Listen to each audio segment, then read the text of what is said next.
Episódio de hoje: O Anunnaki no Triângulo das Bermudas, de Rafael Magna. O ano era 3174 antes da Era Comum, ou como também dizem hoje em dia, antes de Cristo. Isso é muito antes de Akhenaton, de Ramsés, de Cleópatra ou Alexandre.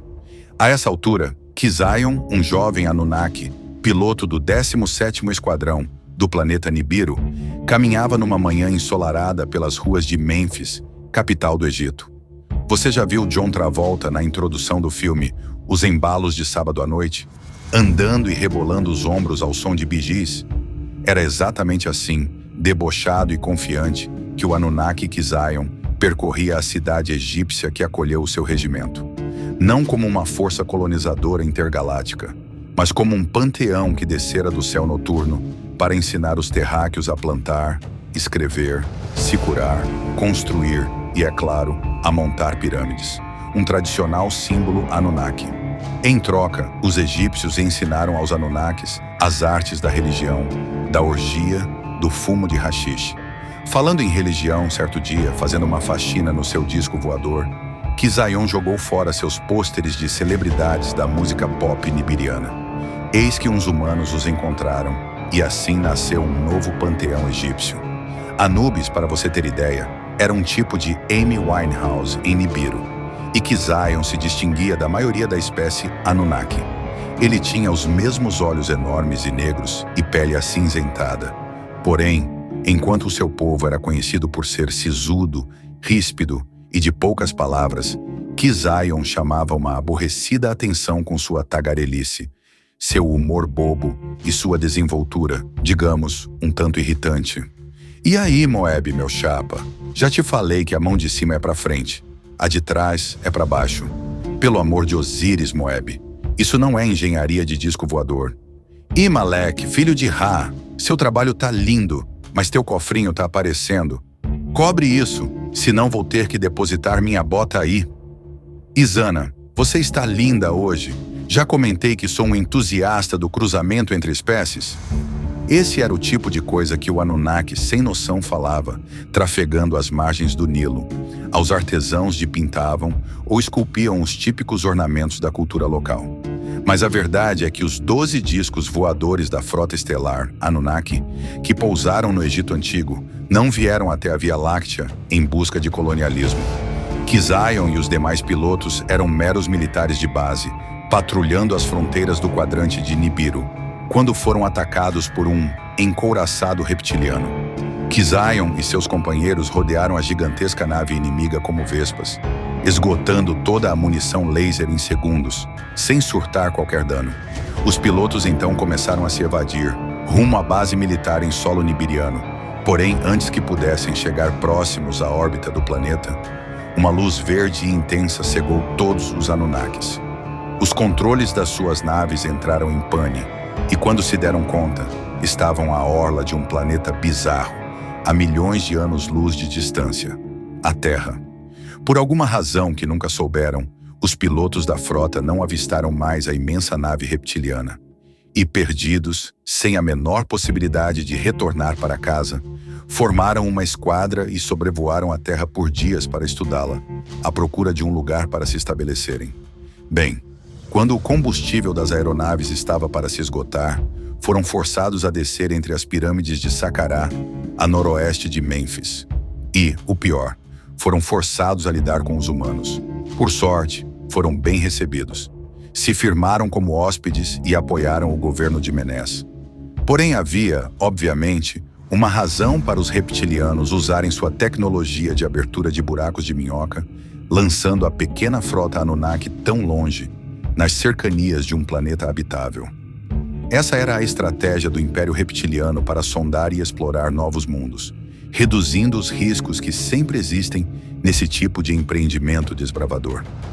E eles escolhem uma força aérea razoável, de um povo que já conheciam, abordavam com um encouraçado de peso, equipado com tecnologia de dobra espacial, e então forçava a passagem pelo buraco rumo à órbita de um planeta desejado.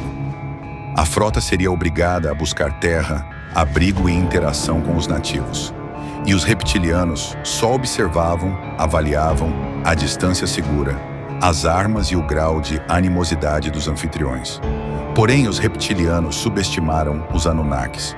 Não contavam que eles se integrariam tão bem a uma sociedade terráquea e que se dedicariam, no interior de uma pirâmide, a criar uma arma capaz de destruir o encouraçado reptiliano que os levara até ali. Com as peças de 11 nas aeronaves desmontadas, Kizion e os demais pilotos, que também eram obrigatoriamente formados em engenharia bélica, projetaram e construíram um canhão de nêutrons capaz de romper qualquer casco reptiliano. Uma aeronave foi deixada intacta para ser munida com o canhão. Ela tinha combustível suficiente apenas para um último voo de 10 mil quilômetros. 9 meses depois, a defesa derradeira dos Anunnakis refugiados na Terra já estava pronta e a postos. Foi quando o alarme soou no dispositivo de comunicação acoplado à gola do fardamento de Kizion, que no momento estava paquerando escravas etíopes nos jardins da realeza egípcia. Kizion, responda imediatamente. Alerta vermelho. Piloto Kizion na escuta, retorna ele. Do outro lado, exclamam com nervosismo. Chegou a hora. Detectamos o inimigo a 10 milhões de jardas, a noroeste. Inicie a missão. Vamos acompanhar cada passo seu. Kizion sabia, desde quando a ideia de construir a arma fora concebida, que ele seria o piloto a conduzi-la contra os reptilianos. Contudo, o frio no estômago e o amargo na boca foram inevitáveis. Afinal, a chance de a ofensiva acabar como uma ação suicida era grande.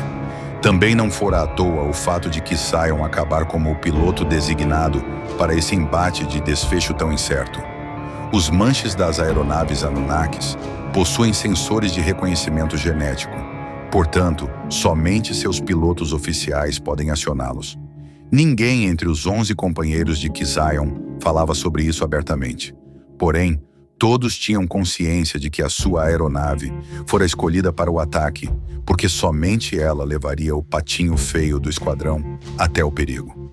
Em suma, Kizion era o membro indesejado e descartável do grupo. E sem ter a menor noção dessa realidade, lá foi ele, correndo e esbarrando nos transeuntes de Mênfis, rumo à sua heróica missão. No hangar improvisado, no interior de uma pirâmide qualquer, Kizion escorregou pelo cockpit da sua nave e, recebendo no painel as coordenadas de localização dos reptilianos, ligou os propulsores e, sem hesitação, mais por afobação do que por coragem, riscou o espaço aéreo egípcio depois da decolagem vertical. A assinatura eletromagnética do encouraçado inimigo era emitida da região que hoje se situa entre Miami e San Juan, no Oceano Atlântico Norte, também conhecida como Triângulo das Bermudas, praticamente na distância limite do que permitia o resto do combustível. Vendo esses dados no painel, Kizion engoliu seco e pensou: se os reptilianos não me matarem, não sobreviverei no oceano de qualquer forma. Ele espremeu os grandes olhos e seguiu a toda velocidade. Sobrevoou desertos, matas, vales, rios e traspassou os limites dos litorais. Não demorou para que Kizion avistasse a nave, que mais parecia um besouro metálico, ainda maior do que qualquer pirâmide que fora ou ainda seria erguida na Terra. Para ter um mínimo de chance de sair dali vivo, Kizion tinha de disparar a maior distância. E depois, se não fosse atingido pela explosão, poderia tentar planar até uma queda controlada na praia mais próxima. Então ele colocou os reptilianos na mira e disparou o míssil de prótons. Como esperado, o míssil atravessou o casco reforçado, estilhaçou setor por setor, camada por camada da estrutura da embarcação e, nesse ínterim, de milésimos de segundo, acertou, no núcleo, o capacitor de táquions, que abria buracos de minhoca, como o que transportou os Anunnakis à Via Láctea. O efeito disso não foi calculado por Kizion e seus companheiros. Com a destruição do equipamento, em vez de uma gigantesca eclosão de chamas, houve uma implosão quântica, que comprimiu toda e qualquer partícula ao redor a um único furo no espaço-tempo, ao epicentro do choque do míssil com a máquina, provocando um eclipse momentâneo. Kizion chegou a virar o manche da aeronave, mas sem sequer perceber, fora sugado pelo pulso gravitacional e só sentiu um forte empuxo que o fez desmaiar. Kizion abriu os olhos, entrevendo, em sua vista agora fosca, as luzes do painel piscarem e soarem alarmes. Ele olhou pelo cockpit e não reconheceu a paisagem. Não era mais noite, mas uma tarde ensolarada. E nada de oceano. A aeronave estava desgovernada, rodopiando em plena queda. Contudo, dava para vislumbrar um terreno árido, com alguma vegetação. Eis que o piloto sentiu a dor do baque com o solo firme. Os geobags foram ativados, protegendo o corpo de Kizion de danos severos ou mortais. Um pesado silêncio se instalou.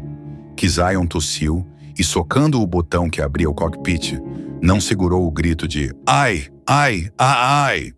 Desceu do disco voador cromado com seu traje verde e prateado e, em frente a uma placa com letras desconhecidas, Kizion sussurrou para si próprio: "Caceta!". Hoje sabemos que a placa dizia: "Bem-vindos a Roswell, Novo México".